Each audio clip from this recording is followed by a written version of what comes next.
you see what I see?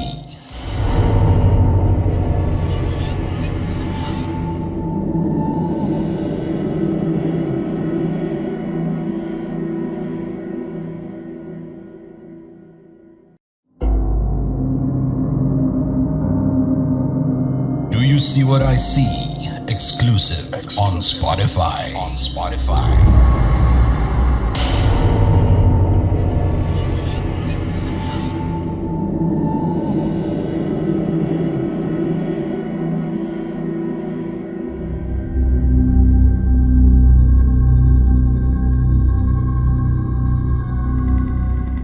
Halo warga Desa Sukawedi, nama saya Vanessa.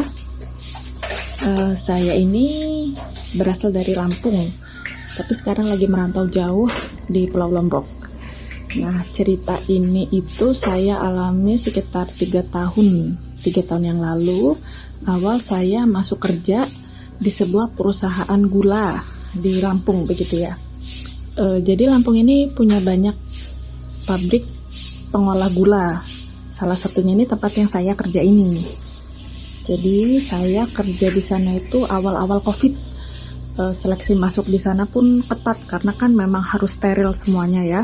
Setelah menghabiskan waktu 3 malam di penginapan karena menunggu hasil PCR yang sebelumnya saya lakukan gitu.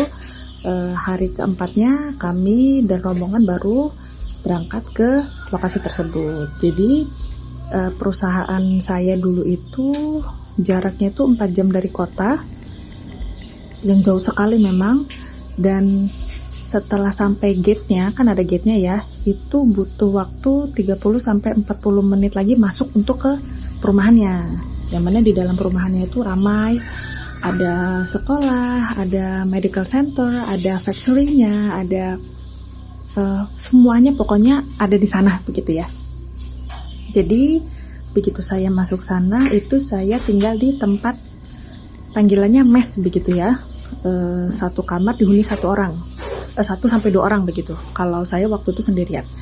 Jadi layoutnya begini, ada kamar ya, kamar mes yang gandeng-gandeng gitu ya.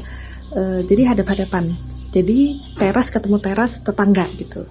Dan di tengahnya ini ada pohon-pohon yang memang ditanam, pohonnya sudah besar. Di samping pohon ini, di depan teras ini ada jalan paving. Nah, intinya begitu.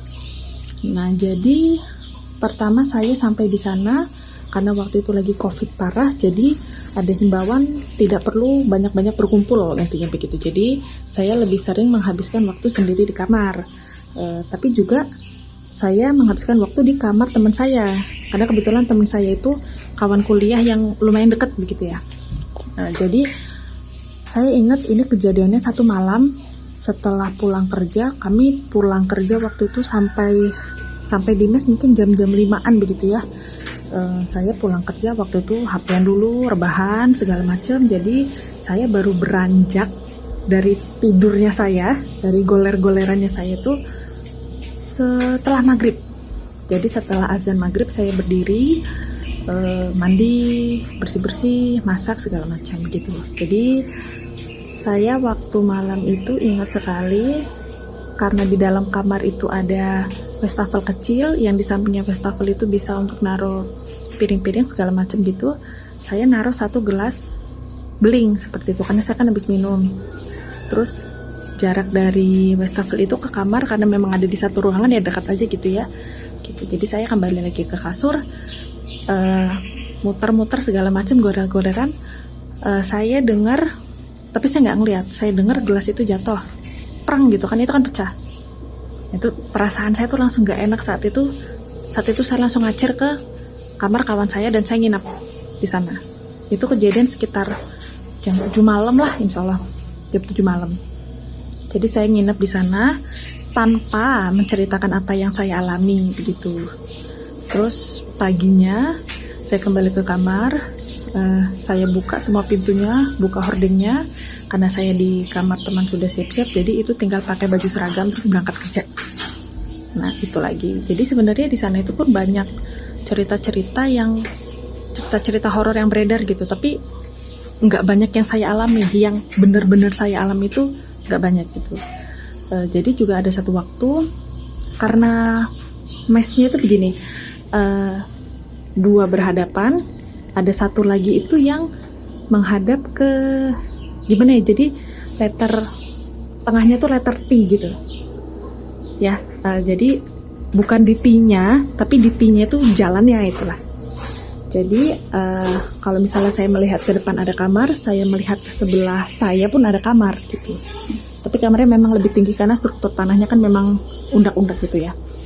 Jadi saya ingat itu malam, keadaan malam ya. Kalau di mes itu kan malamnya tuh agak remang-remang, tapi sebenarnya terang juga. Cukup terang tapi nggak terlalu silau, intinya begitu. Jadi saya ngelihat dari ujung parkiran, itu ada orang yang datang. Di sebelah kiri saya kan jalannya di sebelah kanan. Yang lagi-lagi memang semua daerah itu kanan kirinya itu dipisahkan sama pohon-pohon tanaman begitulah, kayak tamannya begitu. Yang saya tahu, kalau orang ini nanti berpapasan sama saya, maksudnya ketemu sama saya pasti ngeliat orang itu gitu. Tapi waktu itu saya ngelihat dia datang di ujung mata saya, tapi begitu saya jalan saya nggak ngelihat dia papasan sama saya. Dan di situ nggak ada ruangan, nggak ada tempat yang buat dia bisa belok. Jadi kami itu pasti ketemu di tengah, karena ruangan yang saya lalui, kamar-kamar mes lainnya itu ada di sebelah kanan saya, yang memang saya jalan di sebelah kanan. Sebelah kirinya itu tembok sampingnya deh, tembok samping mesnya begitu. Itu begitu saya ada kejadian itu, saya mikirnya kayak, oh kayaknya mungkin itu orangnya belok ke sebelah mana, atau mungkin itu bukan orang gitu ya. Tapi saya lihat dengan jelas gitu, karena sebenarnya tadi saya tuh jalannya tuh agak di sebelah kiri, karena saya ngeliat orang itu saya pindah ke sebelah kanan karena saya nggak mau papasan. Ya introvert lah ya anaknya. Nah, lainnya itu adalah karena saya kerja di bagian pendidikannya di sekolahnya, jadi di sana itu ada sekolah gitu. Guru-guru di sana itu sering bilang, non, ibu itu kalau datang pagi itu kerasa loh rame-ramenya gitu. Kerasanya rame-rame gimana, saya tuh nggak ngerti ya, maksudnya ini rame apa gitu juga nggak ngerti, karena kalau pagi kan anak-anak pasti belum datang gitu. Jadi ada satu ibu senior di sana, ibu kesayangan aku ya. Beliau cerita bahwa memang beliau ini yang megang kunci dan setiap pagi datang pagi itu sekitar jam 6. Setibanya datang, sarapan, nyapu segala macam begitu. Karena kan sekolah mulai jam 8, jadi guru-guru yang tinggalnya di dekat sekolah itu berangkatnya tuh lebih pagi untuk ya saving time aja lah gitu. Jadi ibu ini pernah jalan dari gerbang menuju kelas, itu kan ada koridor gitu ya. Kelasnya tuh ya di koridor itu. Beliau ini dengar ribut-ribut di kelas. Semacam kayak anak-anak bermain gitu. Itu jam 6 pagi.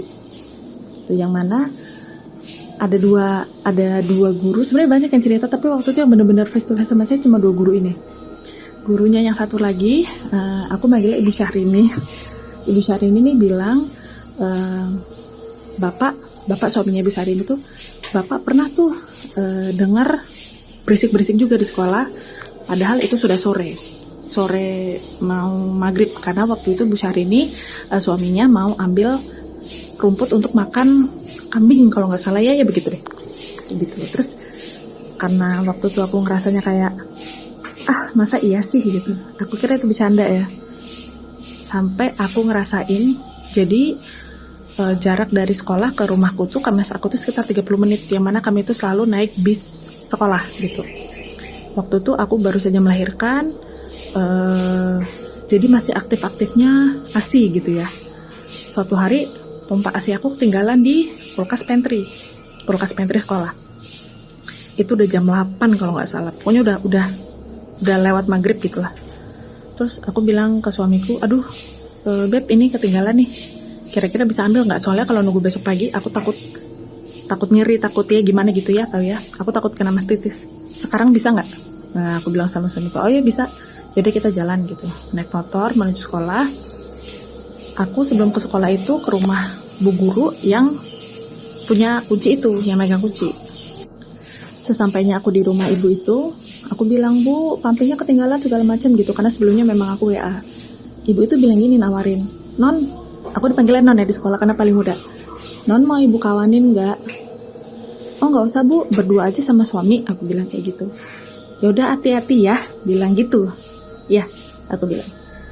Jadi setelah nyampe sekolah, suamiku tuh parkir motor di bagian belakang sekolah, belakang samping sekolah deh gitu. Jadi ada 2 entrance, aku masuk ke gerbang yang nomor 2 itu begitu ya, ke gerbang yang dekat pantry.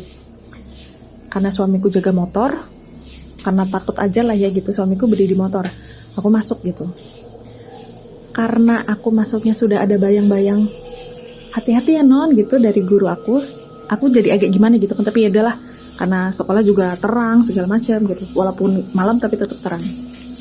Yang aku rasain waktu masuk ke sana itu hawanya itu gimana ya, hawanya itu panas tapi nggak ada orang.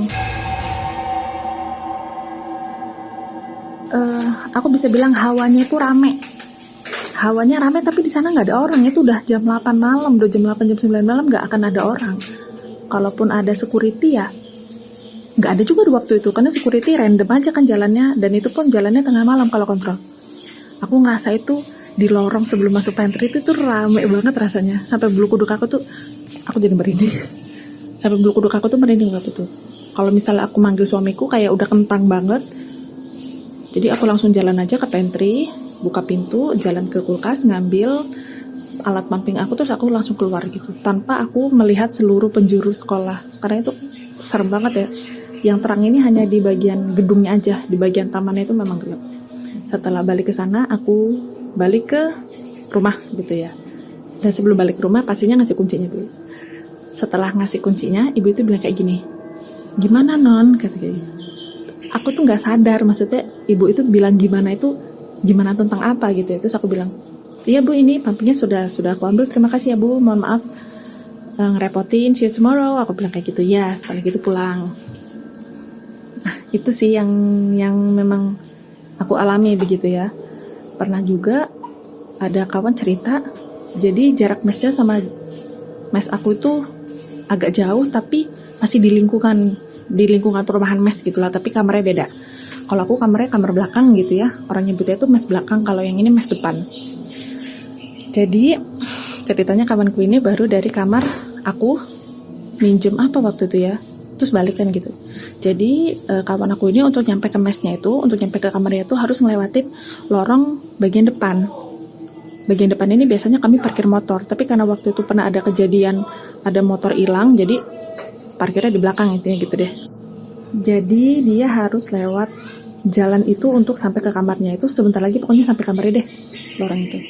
Jadi dia ngelihat karena di bagian depan parkiran itu banyak pohon besar, dia ngeliat ada anak kecil yang gantung di dahan pohon.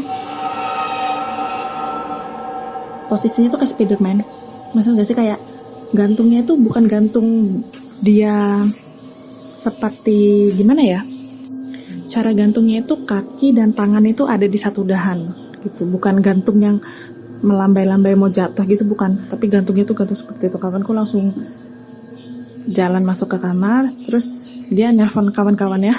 Jadi malam itu kawanku tidur berlima apa berenam di kamarnya karena memang dia takut. Intinya seperti itu. Sebenarnya banyak cerita. Lain ceritanya itu adalah di factory, karena suami aku kerjanya di factory. Jadi di factory juga banyak hal-hal kayak begini gitu. Bahkan salah satu anak guru aku yang dulu itu kerjanya jadi security, malam-malam dia memang kontrol di alat berat. Jadi alat berat memang harus dikontrol, takutnya ada kerusakan atau dipretelin orang gitu ya gitulah.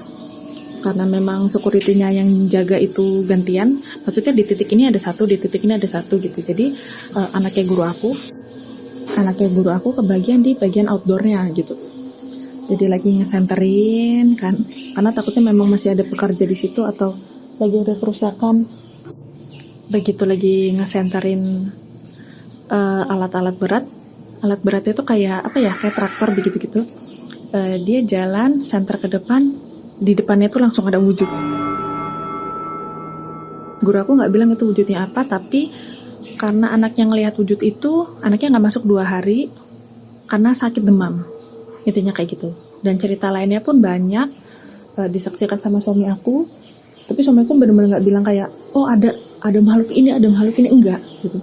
Kayak ngomongnya tuh implisit banget. Tapi memang begitulah kehidupan di sana.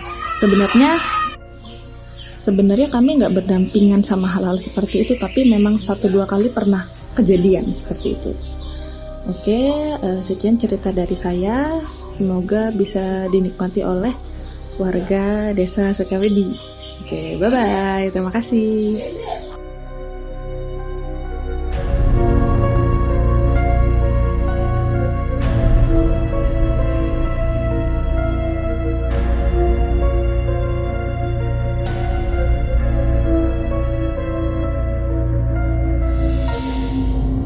Kamu punya pengalaman horor? Kirim ceritamu ke podcast.ceritahoror@gmail.com.